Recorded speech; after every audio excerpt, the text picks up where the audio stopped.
I grew up in a Reformed Jewish household where my parents made it a passion of theirs to tell me to do mitzvahs, good deeds for people, and have a goal of doing tikkun olam, which means repairing the world. So, motivated by those moral values, when I entered Arizona State University, I got involved in every project I could get my hands on.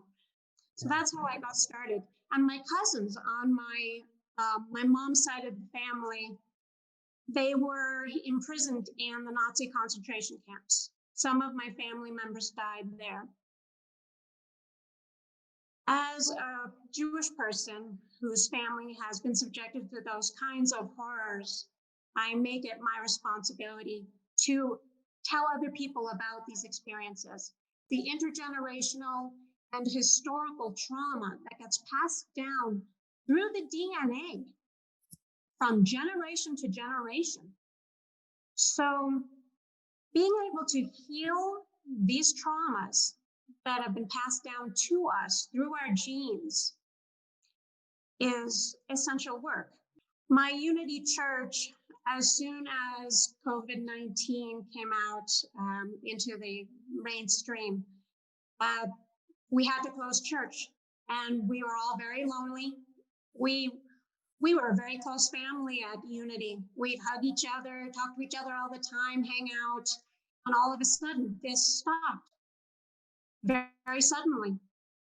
People were finding that they needed lives of deeper meaning and purpose that they used to get at the Unity Church. So Unity converted their meetings and their services online. And we saw during COVID how badly our gifts and our capabilities were really needed in the greater society. There were these horrible injustices, like the police brutalities, the murders of George Floyd, Breonna Taylor, and so many others. And my congregation said, hey, Vanessa, we want to do something about this. I went to my minister, Reverend Cheryl Paget, who is just wonderful. She knew I was going to start King School for the ministry and wanted me to lead anti-racism trainings.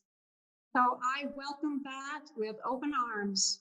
It is our responsibility as part of society to heal these traumas, realize them, recognize them, call them out for what they are, and not feel shame about them, just heal them, recognize them and heal them. Recognizing is the very first step to change.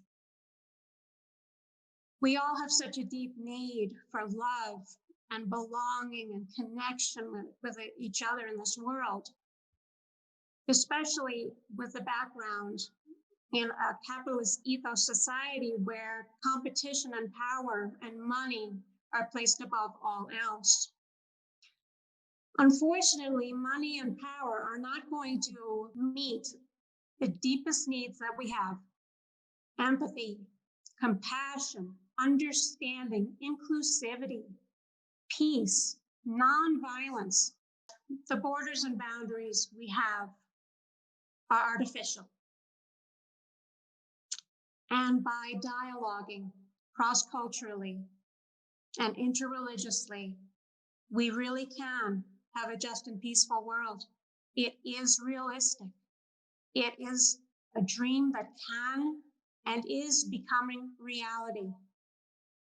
It is only through open communication and communication on various levels, including art, music, song, dance, you name it, that people will be able to infiltrate those boundaries and really feel the interconnection of all of us and our interconnection with nature. It is very prominent in society that people believe that humans are separate from nature and above nature. This isn't true. Humans are a part of nature.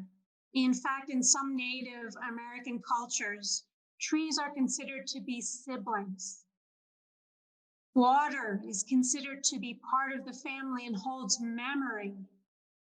Oh, there is such a wonderful, rich histories that we're all missing out on if we don't engage each other in our spiritual and cultural practices.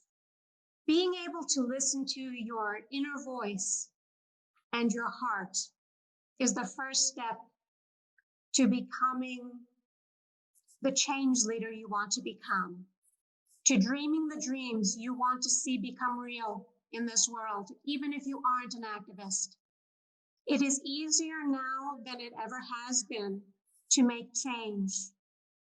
The only value you need to have as a leader is love. Let love lead the way. That is what counts. And as long as you can love, you can lead, and you can make change.